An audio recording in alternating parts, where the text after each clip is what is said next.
পারছি না। সত্যি ছেড়ে না? তাহলে শোনো, আমি রাজকুমারী লাশ। বাবা, এর জন্যই এত টাকা পয়সা খরচ করি বাজার বসানো।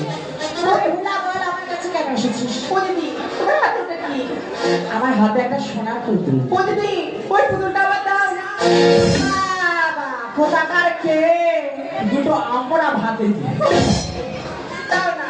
ওরে আমার সন্তান খারা, রোদ লেগেছে ছাড়াই কি দাঁড়া। আমি আমার নাতনির জন্য নিয়ে যাচ্ছি, তোর দেবো কেন?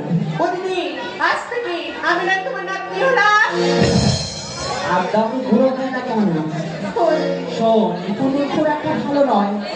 নয়া বাজারে গেলে দিয়ে ভালো পুতুল পাবে। সত্যি কথা বলছো? হ্যাঁ সত্যি। চলো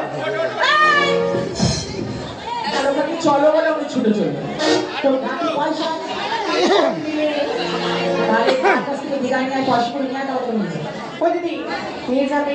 কথা দিলাম। সত্যি বলছো? সত্যি সত্যি সত্যি আমি যাবো আর আসবো।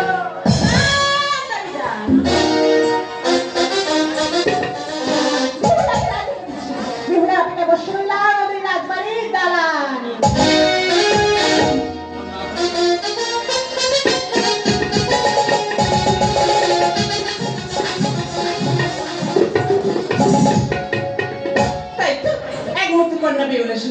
কত বাজে ঘোরাফেরা করে বেড়ায়, এখনো আসে না।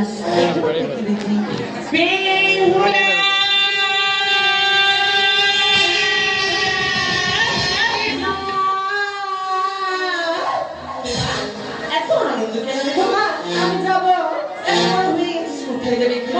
শুনবে যাবো শোনো আজকে